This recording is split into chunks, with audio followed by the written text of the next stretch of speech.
আসসালামু আলাইকুম গাইস, আপনাদের মাঝে নতুন একটা আলমারি নিয়ে আসি চুরি বক্সের সিস্টেম। আমি আপনাকে সব কিছু বিস্তারিত সব কিছু দেখাই দেবো। এখানে একটা আপনার চুরি বক্সের পাল্লা আছে, আপনার তিনটে হ্যাঙ্গার দিয়ে বিশাল বিশাল তিনটে হ্যাঙ্গার দিয়ে তিনটে ডাব্বা। আপনাদের এখানে আবার লক আছে, এখানে লক ভালো লক, কথাটা বুঝছেন, একবার চায়না থেকে ইম্পোর্ট করে নিয়ে আসে। আর ভাই বেশি কিনে থেকে অবশ্যই যোগাযোগ করবেন সবাই। আপনার কালার ফিনিশিং সব জায়গায় নিখুঁত পাবেন, সব জায়গায় অ্যাকুরেট। এই মালটা নিতে চাইলে অবশ্যই আমি ভিতরেও দেখাবো, সাইজটাকে বলি। আমি ভিতরটা দেখাই, দাঁড়ান।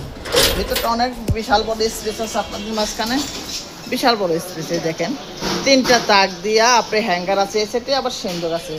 সিন্দুকে হ্যান্ডেল কিন্তু অনেক হেভি, কথাটা বুঝছেন। ভিতরে অনেক সুন্দর সুন্দর ডয়ার আছে, তালা সিস্টেম, হ্যান্ডেল মধ্যে সব কিছু দামি কোয়ালিটি। অবশ্যই এই মালটা যদি নিতে চাচ্ছেন ভাই বেস্টিল অবশ্যই যোগাযোগ করবেন। এই মালটা সাইজটা আপনার বলে দেবো, আর পিরাজটা আজকে মাত্র আপনাকে বলে দেবো। এই মালটা হলে পাশে আছে 3.5 ফিট, খাড়া আছে হলে আপনার 6 ফিট 3 ইঞ্চি, আপনার 6.5 ফিট 6.5 ফিট। এই মালটা যদি নিতে চাচ্ছেন অবশ্যই ডিপটা আছে আপনার 22 ইঞ্চি আছে। এই মালটা নিতে যদি চান অবশ্যই আপনার কাছে যোগাযোগ করবেন বাই বেস্টিল কিনে থেকে। আপনার এই মালটা নিতে চাইলে আপনার টাকা পড়বে আপনার 25,000 টাকা মাত্র। হোল বাংলাদেশের যে কোনো প্রান্তে নেবেন আমি আলমারিটা আপনি অবশ্যই আমি দিতে পারবো। অবশ্যই ভাই বেস্টিল নক করবেন। আর তারপরেও যদি আপনারা যদি চান আরও বড় সাইজ, আপনি বড় সাইজ দিতে পারবো। এই আজকে আপনার ভিডিওটা বিস্তারিত। সবাই ভালো থাকবেন, সুস্থ থাকবেন। আসসালামু আলাইকুম।